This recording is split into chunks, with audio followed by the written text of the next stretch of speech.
Man, story of a lifetime right here. So recently I took a trip to Indianapolis, Indiana, and I was flying United Airlines Express. And so as small plane, and as you know, I'm not a very small guy, but on the plane we get there, small plane, and give you a visual here. On one side, there's like three seats in the row, and so it's two on one side, then it's an aisle, and then it's one on the other side. So really small plane. So I finally, I get to my seat, and luckily I have an aisle seat, and I get to my seat, and there's a lady that's sitting there that has the window seat, and I'm thinking to myself, like, man, I know it's small. I hope she gonna have enough room in this seat, because I know I'm probably gonna spill over a little bit into her side. And so I get my stuff situated, and I sit down, and I'm sitting in my seat, but I'm turned sideways so that the people that's walking by in the aisle can come by. And then there's a guy that says, "Man, aren't you glad we're not sitting together?" And I was like, "Yeah, you're right about that." But I put my seatbelt on, getting situated, and before I sat, I said, good morning to the lady that was there, and she said, good morning to me, and got situated, put my stuff on the bin, had my stuff in the back of the seat, had my iPad and a book that I'm currently reading, put it on the back of the seat, and we're there in the plane, and I sit.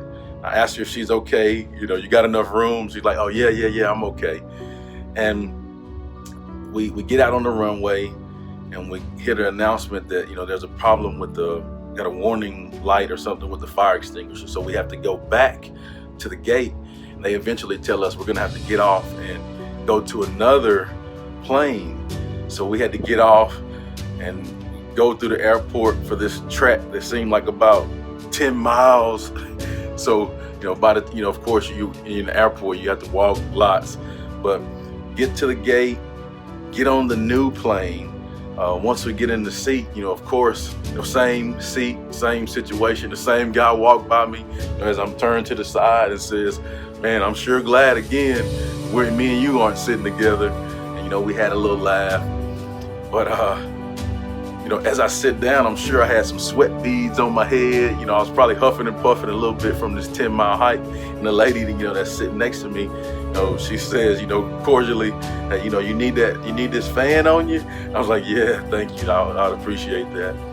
And so as we ended up flying out, we leave, we get there, and as we land, starting to get our things together, and I pull out my iPad and the book that I'm reading, which is The Successful Speaker by Grant Baldwin. And the lady that's sitting there, she sees, the book, and she asks, "Do you speak?" And so I was like, "Yeah, that's why I'm in town in Indy this weekend. I have my book tour this evening, and tomorrow I'm speaking at a leadership conference, and so pretty excited about that." And then I say, "Nice to meet you. I'm Chip Baker." And she says, "Oh, nice to meet you. I'm Tamika Catchings." And I'm like, in this time span, which is probably only about 1 or 2 seconds, but in my mind, it seems like it's about like 10 minutes, because I'm processing. Okay, now I know I've heard that name before. Then it comes to me. I'm thinking like Tamika Catchings. Okay, Miss Basketball in 2 different states growing up, college legend, on a legendary team, played for a legendary coach, and I'm processing this, right? Oh, the Michael Jordan of the WNBA, Hall of Fame Olympian, as a Hall of Fame WNBA player.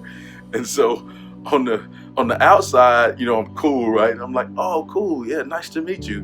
But on the inside, I'm thinking, "Bro, you just sat on a plane ride next to Tamika Catchings and didn't even know it."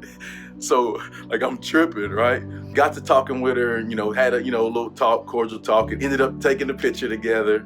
But just a lot of things from that story. Here she is, Miss Amazing Basketball person, achieved so many great things in her life. And looking at this experience, it comes to me that it's always the right time to do the right thing. It's always important to be cordial and nice and open and honest and respectful of people. Regardless of the things, that you've achieved or done in your life, it's always the right time to do the right thing. And so I wanted to share this story with you. Really cool story for me, story of a lifetime. And thanks to Tamika Catchings for being the person that you are.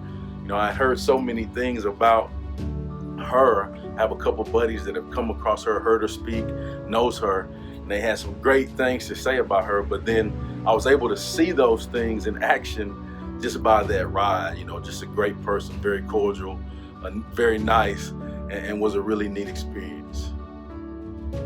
Go get it.